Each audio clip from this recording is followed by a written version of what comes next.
महानगर गांव में रजनी नाम की एक लड़की अपने माता पिता के साथ रहा करती थी।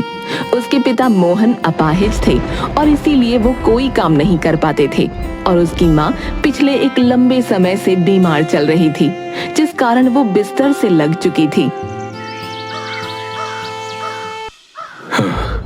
तू भी सोचती होगी ना कभी कभी कि तुझे कैसा बाप मिला है कि उसके जिंदा होते हुए भी तुझे काम करना पड़ रहा है। और माँ भी ऐसी जो घर का कोई काम नहीं कर सकती। अरे आप लोग कैसी बातें कर रहे हैं? अगर माँ बाप अपने बच्चों के लिए ये सब कर सकते हैं तो क्या एक बच्चा अपने माँ बाप के लिए ये सब नहीं कर सकता? आप लोग ज्यादा मत सोचिए, बस आराम करिए। भगवान तेरी जैसी औलाद सबको दे बेटा। रजनी अपने आंसू छिपाते हुए घर से निकली और अपना मिट्टी के बर्तन बनाने का काम करने लगी। वो एक कुम्हारिन थी जो कि मिट्टी के बर्तन और अन्य चीजें बनाकर बाजार में बेचती थी। हे भगवान, मैं तुझसे और कुछ नहीं मांगती, बस मेरे माँ बाप को ठीक कर दे। मुझे उनकी मदद नहीं चाहिए, पर मैं चाहती हूँ कि वो किसी के मोहताज ना रहें। तभी वहाँ उसकी पड़ोसन नीलम आ गई और बोली, अरे कैसी हो रजनी, और तुम्हारे माँ बाप कैसे हैं? बस सब ठीक है नीलम दीदी, भगवान की कृपा है। वो जिस हाल में रखे हम खुश हैं। तुम बताओ तुम्हारा क्या हाल है? हाँ मैं ठीक हूँ, पर अरे रजनी, अब भी तुम मिट्टी के बर्तन बना रही हो? तुम्हें पता है ना, अब जमाना बदल गया है। अब तो लोग स्टील, कांच और प्लास्टिक के बर्तन पसंद करते हैं। तुम्हारे ये बर्तन कौन खरीदेगा? मेरा सहारा तो भगवान है नीलम दीदी, उन्होंने मेरा हाथ पकड़ा हुआ है, तो मुझे कोई चिंता नहीं, सब ठीक होगा। अरे रजनी, भगवान के सहारे रहने वाले अक्सर भूखे मर जाते हैं। और वो देखो, मौसम भी कैसे करवट बदल रहा है। बारिश आई नहीं कि सब मिट्टी के बर्तन कीचड़ बन जाएंगे। सोच लो, कुछ और कर लो, वरना वो दोहा गाती फिरोगी, आछे दिन पाछे गए, हरी से किया न हेत, अब पछताए हो तो क्या, चुप चिड़िया चुग गई खेत। मुझे अपने भगवान पर पूरा भरोसा है कि वो मुझे भूखा नहीं मरने देंगे नीलम दीदी, और जो होगा देखा जाएगा। अरे भोली लड़की, चलो अच्छा है, मैं तो कहूँगी कि कहीं फंसना मत। तुम्हारे ऊपर तुम्हारे माँ बाप की भी जिम्मेदारी है। जी मुझे पता है। तभी रजनी के बाजार जाने का समय हो गया। रजनी अपना सामान बांधती है और जाने के लिए तैयार होती है। मोहन उसे कल का बचा हुआ खाना टिफिन में रख कर देता है।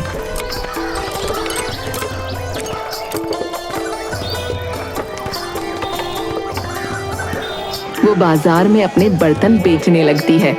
दोपहर होने पर वो एक पेड़ के नीचे बैठकर अपना टिफिन खोलती है कि तभी एक साधु वहाँ आ जाता है। बेटी, 2 दिन से भूखा हूँ, कुछ खाने को मिलेगा क्या? बाबा ये लीजिए, आप ये खा लीजिए। अरे बेटी, ये तो तुम्हारा खाना है, तुम क्या खाओगी फिर?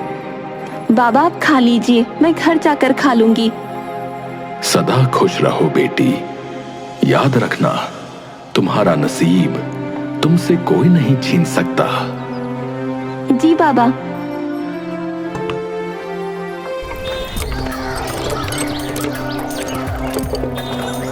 रजनी घर पहुंचती है तो देखती है कि घर में कुछ भी खाने को नहीं है। वो अपने दिन भर की कमाई से बाहर से खाना लाकर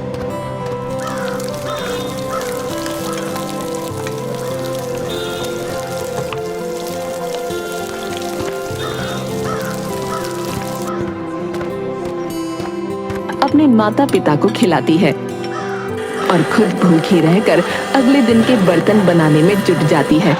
पर अगली सुबह जब उसकी आंख खुलती है तो वो देखती है कि बहुत तेज बारिश हो रही है। हे भगवान, ये क्या हो रहा है? मेरे बर्तन, मेरे बर्तन! रजनी बाहर भागती है और देखती है कि उसके सारे बर्तन बर्बाद हो चुके हैं।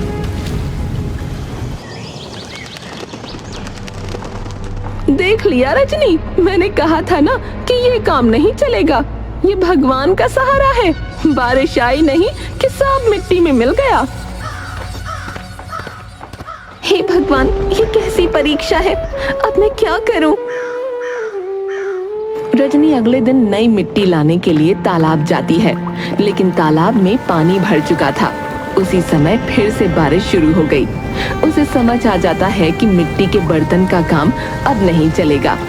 घर चलाना है तो पैसे चाहिए और पैसों के लिए कोई और काम करना पड़ेगा। मजबूरन वो जमींदार के घर काम मांगने का फैसला करती है। बेटा, ये जमींदार बड़े लोग हैं, जाने क्या क्या काम कहेंगे तुझसे बेटा। पिताजी, जो होगा देखा जाएगा, घर तो चलाना ही है। मेरी बच्ची, ये दिन भी देखना पड़ा। माँ, चिंता मत करो, सब ठीक हो जाएगा। जो नसीब में है वो तो मिलकर ही रहेगा और भगवान सब देख रहा है।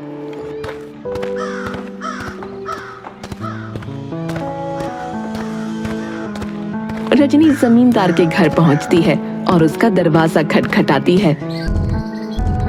नीलम दरवाजा खोलती है और रजनी को देखकर चौंक जाती है। अरे वाह, ये कौन आ गया हमारे महल में? रजनी, यहाँ क्या कर रही हो? बाजार बंद हो गया क्या? मुझे जमींदार जी से बात करनी है। मुझे यहाँ काम चाहिए नीलम बहन। काम? और तुम इस बड़े घर में? तुम्हारे मिट्टी के बर्तनों के काम से तो घर में मिट्टी भर जाएगी। तभी जमींदार आकर देखता है कि बाहर क्या हो रहा है। यहाँ क्या हो रहा है? कौन आया है? जमींदार साहब, मैं रजनी हूँ। मेरे घर की हालत बहुत खराब है। बाबूजी बीमार हैं, माँ बिस्तर से लगी हैं और बारिश ने मेरे सारे मिट्टी के बर्तन खराब कर दिए। मुझे इस घर में काम चाहिए, मैं बहुत मेहनत करूंगी। वैसे मेरे घर में और काम करने वाली की जरूरत तो नहीं है, क्योंकि नीलम पहले से ही काम कर रही है। पर तुम्हारी हालत को देखते हुए चलो ठीक है, तुम नीलम के साथ ही काम कर लेना। ये सुनकर नीलम गुस्से में अपनी मुट्ठियां भींच लेती है। उसकी आंखों में जलन साफ नजर आ रही थी। हालांकि रजनी खुशी खुशी वहां काम शुरू कर देती है। दिन बीतते हैं और रजनी अपनी मेहनत से जमींदार का दिल जीत लेती है। एक दिन जमींदार उसकी तारीफ करता है, जिससे नीलम और चिढ़ जाती है। तुम्हारा काम बहुत अच्छा है रजनी। इतने कम समय में तुमने मेरी उम्मीदों से कहीं बेहतर काम किया है। अब तो ये मुझे हटाने की कगार पर पहुंच गई है। कहीं ऐसा ना हो कि जमींदार साहब सिर्फ इसी को काम पर रखें और मुझे बाहर कर दें। उस शाम नीलम एक षड्यंत्र रचती है और मौका पाकर जमींदार की तिजोरी से गहने और पैसे निकालकर रजनी के थैले में छुपा देती है। जब जमींदार को चोरी का पता चलता है तो वो तिलमिला उठता है। चोरी? मेरे घर में चोरी? इतनी किसकी हिम्मत हो गई? अब जब तक ये चोर पकड़ा नहीं जाता, तब तक किसी को भी बाहर जाने की इजाजत नहीं है। सभी नौकर डर से एक दूसरे को देखते हैं। सब डरे हुए थे। तब नीलम आगे बढ़कर बोलती है, साहब, मुझे कहने में बहुत दुख हो रहा है, लेकिन ये चोरी करने वाला शायद रजनी ही है। मैंने उसे आपके कमरे की तरफ जाते देखा था। नहीं, मैं कभी ऐसा नहीं कर सकती। मैं गरीब हूँ पर चोर नहीं। तो फिर अपना थैला दिखाओ। जमींदार खुद उसके थैले की तलाशी लेता है और उसमें से सारा चोरी का सामान मिल जाता है। ये देख रजनी का चेहरा सफेद पड़ जाता है। वो चौंक कर बोलती है, ये मैंने नहीं रखा जमींदार साहब, मुझे फंसाया गया है। तुम्हें शर्म आनी चाहिए रजनी। देवता जैसे जमींदार साहब जिन्होंने तुम्हें काम दिया, उन्हीं से गद्दारी। तुम्हें ये सोचकर छोड़ रहा हूँ कि तुम एक लड़की हो, नहीं तो ऐसी सजा देता कि तुम्हारी 10 पुश्तें भी याद रखती, समझी? अब यहाँ से चली जाओ। आज के बाद अपनी शक्ल भी मत दिखाना मुझे। रजनी दुखी और निराश होकर वहां से निकल जाती है। उसे समझ नहीं आता कि अब वो क्या करेगी और अपने माँ बाप को कैसे मुंह दिखाएगी। वो अनजाने में जंगल की ओर चल पड़ती है। वहां उसे 2 परियां तनु और मनु दिखती हैं। देखो मनु, ये लड़की कितनी उदास लग रही है। इसके चेहरे पर कितना दुख है। लगता है ये किसी बड़ी मुसीबत में है। हमें इसकी मदद करनी चाहिए। हाँ, चलो इसके पास चलें और पूछते हैं कि आखिर हुआ क्या है। परियां रूप बदलकर उसके पास पहुंचती हैं। अरे बेटिया, क्या बात है, इतनी उदास क्यों हो? देखो, हम बूढ़ियों से कुछ मत छुपाना, हम सब समझ सकती हैं। हाँ हाँ, हम भी तेरे जैसे दिन देख चुके हैं। बोल, क्या परेशानी है? माँ जी, मेरे साथ बड़ा अन्याय हुआ है। मैंने किसी का कुछ नहीं बिगाड़ा, फिर भी मुझ पर चोरी का इल्जाम लगाकर मुझे घर से निकाल दिया गया। मुझे कुछ समझ नहीं आ रहा कि मैं क्या करूं। अरे बेचारी, तेरी ये हालत सुनकर तो दिल ही फटने को हो आया। बताओ, कैसे लोग हैं जो मासूम पर ऐसा इल्जाम लगाते हैं। हाँ बिटिया, तुझे किसी से डरने की जरूरत नहीं, हम हैं तेरे साथ, बस हिम्मत बनाए रख। तभी झाड़ियों में सरसराहट होती है और एक खूंखार भेड़िया सामने आकर गुर्राने लगता है। उसे देखकर वो तीनों घबरा जाती हैं। आप लोग पीछे रहिएगा, मैं इसे भगा दूंगी। रजनी लकड़ी से उस भेड़िए को भगाने लगती है। भेड़िया गुर्राते हुए थोड़ा पीछे हटता है, फिर भाग जाता है। अरे वाह बिटिया, तेरी ये बहादुरी देखकर तो दिल बाग बाग हो गया। तू तो सच्ची शेरनी निकली। तनु अपनी झोली से एक चमकता हुआ पत्थर निकालकर रजनी को देती है। माँ जी, ये पत्थर क्यों दे रही हैं आप मुझे? भला इस पत्थर से क्या होगा? अरे इसे रख ले, ये पत्थर तेरा हर गम दूर करेगा, तुझे पता भी नहीं चलेगा। बस इसे अपने पास रखना। ठीक है माँ जी, आप कह रही हैं तो रख लेती हूँ। माँ, पिताजी, मेरे साथ बहुत बड़ा धोखा हुआ है। मैंने तो कुछ भी नहीं किया, फिर भी मुझे चोर बोलकर घर से निकाल दिया गया। तो हिम्मत मत हार बेटा, भगवान हमेशा अच्छे लोगों का साथ देते हैं। तू देखना, ये दुख भी जल्दी ही खत्म हो जाएगा। बेटी, सब्र रखो, भगवान ने चाहा तो सब ठीक हो जाएगा। कोई तुम्हारा नसीब तुमसे नहीं छीन सकता। रजनी अपनी चारपाई पर लेट जाती है और हाथ में पत्थर लेकर उसे देखती है। ये पत्थर भला मेरे किस काम आएगा? इस पत्थर से मेरी जिंदगी में क्या बदलाव आ जाएगा? सोचते सोचते रजनी की आंख लग जाती है। सपने में उसे पत्थर से एक आवाज सुनाई देती है। रजनी सुन, कल जमींदार जंगल की तरफ शिकार करने जाने वाला है, पर वहां एक शेर होगा जो उसकी जान ले सकता है। जा, उसे बचा ले। रजनी चौंक कर जागती है और डर के मारे पत्थर को फेंक देती है, लेकिन जल्दी ही उसे समझ आ जाता है कि ये सपना था। मगर उसे सपना सच जैसा महसूस होता है। वो तय करती है कि वो जमींदार को चेतावनी देगी। अगले दिन रजनी अपने घर से बाहर जमींदार का इंतजार करती है। जैसे ही जमींदार आता है, रजनी उसे रोक लेती है। जमींदार साहब, आप जंगल की तरफ मत जाइए, वहाँ शेर है, आपकी जान को खतरा हो सकता है। मैं सच बोल रही हूँ, मेरा विश्वास करिए। अरे, तू यहाँ भी पहुंच गई? मेरे शिकार पर भी नजर रखनी है तुझे। एक बार विश्वासघात करके तेरा दिल नहीं भरा है जो दोबारा चली आई?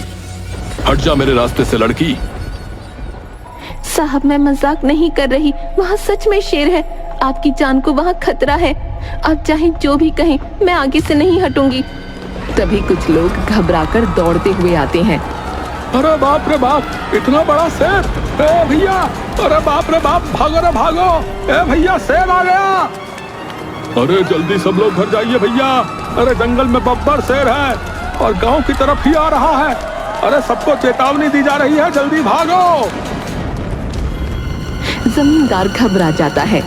आप सोच क्या रही हैं जमींदार साहब? मेरा घर पास में है, आप वहाँ चलें। नहीं नहीं, मैं घर पहुंच जाऊंगा, लेकिन शेर। तभी शेर की दहाड़ सुनाई पड़ती है। जमींदार बाबू, जान रहेगी तो गिले शिकवे दूर हो जाएंगे, आप मेरी बात मानिए, चलिए। अब हाँ, ठीक है, चलो। और रजनी की बात मानकर वो उसके साथ उसके घर चला आता है। आइए जमींदार साहब, डरिए मत, मेरे घर में आराम से बैठिए, सब ठीक हो जाएगा। रजनी, मुझे एक बात समझ नहीं आ रही। पहले तुमने मेरे घर में चोरी की और अब तुम मेरी जान बचा रही हो। ये क्या खेल चल रहा है? जमींदार साहब, मैंने कभी चोरी नहीं की थी। रंगे हाथों पकड़ी गई थी तुम, फिर भी बहस कर रही हो।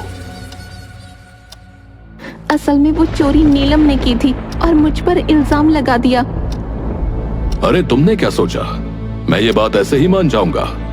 कौन यकीन करेगा तुम्हारी इस कहानी पर? मेरी ईमानदारी ही मेरा सबूत है जमींदार साहब। तभी रजनी के पास रखा पत्थर अचानक बोल उठता है। जमींदार साहब, आज शाम को नीलम पर नजर रखना। वो आज भी चोरी करेगी। उसे रंगे हाथ पकड़कर आप सच उगलवा सकते हैं। जमींदार चौंक जाता है और पत्थर की ओर घूरता है। ये पत्थर कैसे बोल रहा है? ये सब क्या चक्कर है रजनी? कोई भूत वूत का साया तो नहीं है यहाँ पर? साहब, कोई भूत वूत का साया नहीं है। ये पत्थर 2 बूढ़ी औरतों ने मुझे दिया था। इसने ही मुझे बताया था कि आपको शेर से बचाना है। तो ये जादुई पत्थर तुझे मिला है? इसका मतलब शायद तू सचमुच निर्दोष है। ठीक है, आज शाम को नीलम को रंगे हाथ पकड़कर सच्चाई जानूंगा। शेर का आतंक खत्म होने पर जमींदार अपने घर पहुंचा और शाम को सोने का नाटक करने लगा। नीलम धीरे धीरे कमरे में घुसती है और चोरी करने की कोशिश करती है। आज बुढ़ा जल्दी सो गया, सही मौका है। तिजोरी में हाथ साफ कर लूं, सारा शक उसी रजनी पर जाएगा और बोल दूंगी कि पता नहीं क्या करने दोबारा आई थी यहाँ। जमींदार अचानक उठता है और नीलम का हाथ पकड़ लेता है। तो ये रही हमारी असली चोरनी। बताओ नीलम, उस दिन भी चोरी तुमने ही की थी ना? साहब, मुझे माफ कर दीजिए। हाँ, उस दिन भी वो चोरी मैंने ही की थी, पर मैंने सोचा कि रजनी पर इल्जाम लगा दूंगी तो वो निकाल दी जाएगी। मुझे माफ कर दीजिए। माफी मांग रही हो? एक बेगुनाह को नौकरी से निकलवा कर क्या मिला तुझे, जाहिल लड़की? जमींदार रजनी के घर जाता है। रजनी, मुझे माफ कर दो। मैंने तुझ पर गलत इल्जाम लगाया। अब मुझे सच्चाई पता चल गई है। तुम्हारी नौकरी वापस तुम्हारी है। धन्यवाद साहब, मैंने हमेशा अपने काम को ईमानदारी से किया है। मेरे माँ बापू ने ईमानदारी से कमाना सिखाया है। बेईमानी का तो आज तक एक निवाला तक नहीं खाया हम लोगों ने। जमींदार अपने पिटारे से कुछ पैसे निकालता है और रजनी को देता है। ये लो, ये तुम्हारे घर का खर्च चलाने के लिए है। अब तुम्हें कभी किसी के सामने हाथ फैलाने की जरूरत नहीं पड़ेगी। साहब, आपने हमारी बेटी के साथ न्याय किया। हम आपका ये एहसान कभी नहीं भूलेंगे। और यूं रजनी का नसीब चमक उठा और जो उसका था वो उसे मिल गया। और उसके बाद रजनी खुशी खुशी जमींदार के यहाँ काम करने लगी। दूसरी तरफ अब नीलम भी समझ चुकी थी कि ईमानदारी से रोजी कमाना किसे कहते हैं।